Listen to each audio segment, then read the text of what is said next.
Premier Jason Kenney is not happy that Alberta was not consulted about how Ottawa will put a hard cap on oil and gas emissions, especially considering how the energy sector is a major part of our economy here. To discuss this in more detail is our legislative reporter and the Alberta correspondent with the National Post, Tyler Dawson. Tyler, the Prime Minister made the announcement about the hard cap in Glasgow, Scotland recently, and apparently government officials here tried to speak with the feds about a cap before, but didn't receive a response. So Alberta does sort of have a cap at the moment that was actually negotiated in the Rachel Notley years of about 100 megatons per year. But Prime Minister Trudeau, speaking in Glasgow, has announced, this hard cap, saying this is, a big step for an oil-producing country to take. Now, a bit of a strange thing where the province, as you mentioned, has said that they tried to reach out to the federal government to discuss this. And never really received a response. And also the government saying that they haven't actually decided what this cap is going to be. All which is to say, the Premier not happy, clearly saying that, a heads up, I guess, would have been nice because it is a big part of our economy. But it's a little bit unclear, going forward what the effect is going to be when something like this might come into place. But clearly more not great news, shall we say, for the oil and gas sector in this province. Tyler, the UCP is reviewing its HR policies following a sexual harassment scandal, which apparently hit Premier Kenney's party. Now, a former staffer sued the Premier's office, saying she was wrongfully terminated and that the reason she was fired was because she was complaining about a toxic work environment and she allegedly witnessed some sexual harassment in the workplace. Yeah, so this came sort of right as the legislature returned, when clearly Jason Kenney and his party were looking to get moving on their agenda, so to speak. And then this lawsuit hit the Premier's office. So the sort of short version of it is that this staffer was let go and sued for wrongful termination, and basically said that she had seen sexual harassment at the legislature and that there was a toxic work environment with heavy drinking and things like that. And so she believed that she had been speaking out about that, and that's why she was fired. So this obviously kicked off something of a firestorm down at the legislature. Leela here, a UCP MLA, formerly in cabinet actually, but kicked out after the sort of Sky Palace drama of earlier this year, basically called on Jason Kenney to resign. He received considerable criticism from the New Democrats. And yes, they have brought in an outside source, I guess, to review the HR policies, but certainly not the sort of thing that the UCP would have wanted to be making the headlines on the first week back for the legislature. The UCP says a provincial police force and not the RCMP would be better suited to handle Alberta's needs. But Tyler, if the province moves ahead with such an initiative, it could become quite costly. So viewers will perhaps remember that this has been a part of this discussion of more Alberta autonomy for quite some time. This was raised in the 2001 firewall letter, and the Fair Deal panel brought it back up. So this is basically an outside study looking at how such a transition might happen. And basically they come back and say, look, there are problems with the RCMP in terms of response times in rural areas. Some residents don't feel that the RCMP is responsive to their needs. There's obviously a different legacy among Indigenous people in the province who have concerns with the RCMP. And so this is basically an opportunity for the government to build a new police force, one that is responsive to the needs and concerns of Albertans. But as you say, cost is a factor. As it stands at the moment, Alberta, the provincial government and municipalities spend about $600 million a year on RCMP contract policing. And then another $170 million comes from the federal government, for a total of, the seven, whatever that would be, 770, I guess. And the switch to a provincial police force would cost about $750 million. They give a bit of a range, but that's sort of the middle ground. The catch here, of course, is that Alberta would have to pay all of that. There would be no federal subsidy for it. And there would also be $360-ish million in transition costs over sort of a 6-year period from beginning to end. So, Casey Madhu, the Justice Minister, did say, at a certain point, we have to think about what's good for Alberta and not just cost. But that sort of top line figure is something that is, I think, if they continue to go forward with this, is something that's going to be on people's minds, and they're going to have to watch spending quite closely on it, I think. Absolutely. Now, Tyler, Grand Prairie MLA Tracy Allard says anti-mask protesters, around 30 of them, came to her home and apparently left a noose and a small wooden gallows, or some of the gallows behind. And one of the gallows had a message that said, "No to masks, end the government, and hang them all." Now, she called it a clear act of aggression. Now, what's notable is that Allard has been quite vocal against COVID-19 restrictions.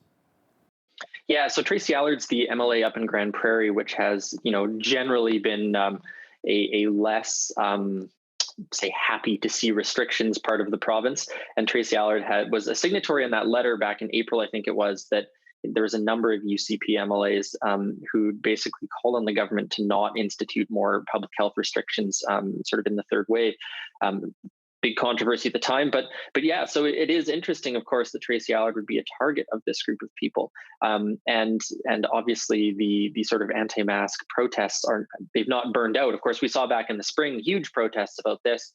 Private security had to be hired to protect Dr. Dina Hinshaw, and of course this latest, as Allard said, act of aggression led to condemnation from Rachel Notley, the NDP leader, and Casey Madhu, the Justice Minister, both saying that there's no place for this stuff in Alberta. But it does tend to highlight, I think, that the tensions and tempers perhaps are still very high on these issues. Yeah, absolutely, especially during the pandemic. A lot of the lockdowns, restrictions, people are feeling quite anxious, depressed, and sometimes certain groups are lashing out. We're seeing that all over the province, especially with some of the rallies too. Now, Tyler, let's talk about the equalization referendum, which passed. Around 62% of Albertans voting in favor of reforming equalization to give Albertans more of a fair deal, as Premier Kenney calls it. So, Tyler, let me ask you something. What's next? Well, so the first next step is a motion in the legislature that has been introduced that will sort of ratify the results of the referendum. The question, of course, is whether or not it will proceed as trying to get a constitutional amendment, or if the province is going to try and use this in some way to get leverage on other policies it doesn't like. Now, the crucial thing here is that basically everybody thinks that equalization needs to be reformed. You won't find that many people who think it needs to be eliminated, but it does need to be reformed. The last change to equalization came in 2008, 2009 during the financial crisis when Stephen Harper was prime minister. And of course, the world is very different now than it was in 2009. The issues facing Canada are very different than the ones during the financial crisis.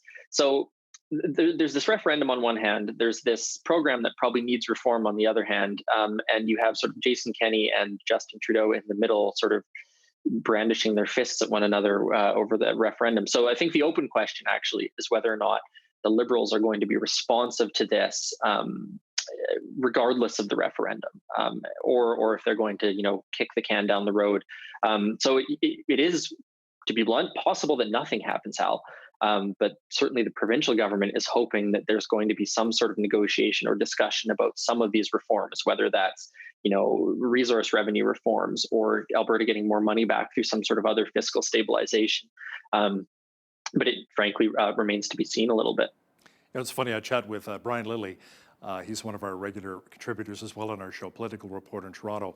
And I asked him, because he's following Trudeau all of the time, he's following Erin O'Toole, and I asked him specifically, what do you think will happen, the result of this referendum here in Alberta when it comes to equalization? He says, probably not much at all. Trudeau will look at it and say, well, that's nice.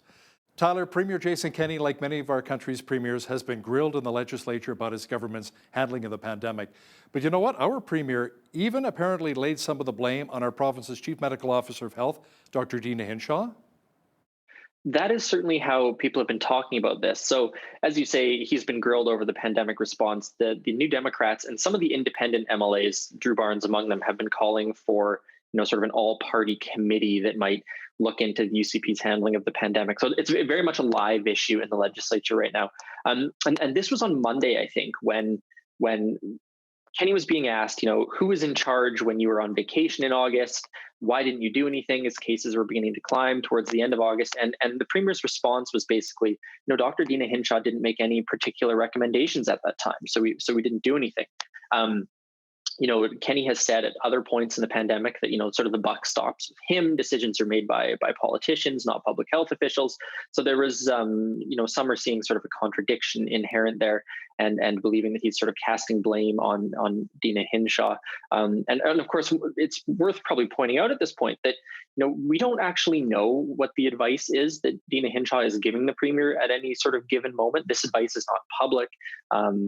She has been fairly loath to discuss the options that are before her and before the premier on this front. So there's a little bit of an information deficit there, I guess, is what I'm saying. And certainly this is not an issue that I see going away anytime soon in the legislature.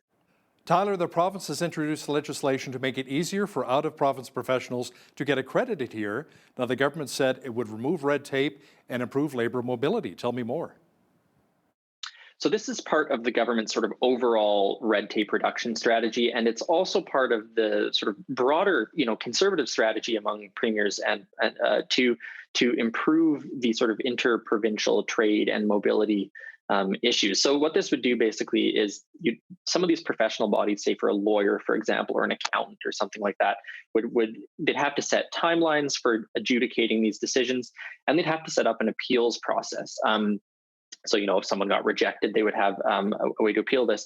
And the premier has been fairly enthusiastic about this as a way to get more people coming to Alberta, more professionals coming to Alberta. Doesn't strike me as an especially controversial piece of legislation, frankly. But we certainly will have to see whether or not that does lead to an influx of people from other provinces. But it's an interesting piece of legislation, and one I think that I'll be keeping an eye on closely. Well, it's the Alberta advantage too. We only have GST here, no HSTs, so maybe that'll be another attractive thing to bring people, more people to our province. Tyler, the UCP introduced a bill to try and manage the trails on public lands outside of provincial parks. Now, what kind of power would the Trails Act give Environment and Parks Minister Jason Nixon? Well, it would basically allow Jason Nixon to sort of designate trails. There's like 13,000 trails or something like that on these public use land zone areas. And of course, this would be the sort of the Castle area and the Nordegg area. And a couple others that are very popular. So this would basically allow the minister to say, for example, this trail is not allowed to be used for off-highway vehicles or something like that, in case if there were, environmental concerns or ecosystem concerns. And it would also allow the government to sort of create these deals with recreation groups for some of the trail maintenance. You already see a lot of that, but it seems like it would sort of formalize that process a little bit. Now, again, not a super controversial piece of legislation, although the NDP has raised concerns about this sort of unilateral power of the minister, which I suppose one could raise objections to. But certainly interesting to see them going ahead on some of this other parks, or not parks, but sort of wildland area stuff that they have done over the last couple of years as well. It's clearly still a priority for this government. Now, speaking of the parks, and let's talk about our natural habitat and environment here. What about more talk of coal mining in the eastern slopes of the Canadian Rockies? Paul Brandt, Corb Lund, a lot of country singers have been outspoken about it. A lot of people here are quite concerned because they're saying the selenium from the coal mine will make its way into the Oldman River, affecting our water supply, impacting our livestock as well. So is this still a big topic of discussion at the legislature, the coal mining? It doesn't seem to have come up as a big issue yet. I think it probably will. And the reason I say that is because the NDP made a lot of hay with it during the last sitting of the legislature. And, it's a valuable political issue for them because they're also, sort of on the side of a lot of conservative Albertans who might otherwise be UCP voters. It's been very polarizing. And I believe the UCP government has said they're going to be studying and consulting on this more. But it's very hard to imagine there being considerable coal mine development, at this point, considering the opposition, considering the popularity of some of the people who are behind this opposition. But I have no doubt that we are going to hear about it. Unless I missed it, which is possible, I have not heard a whole lot of rumblings about it in the past week and a half or so. Our legislative reporter and the Alberta correspondent with the National Post, Tyler Dawson, thanks for joining me today from Edmonton. Thanks for having me, Hal.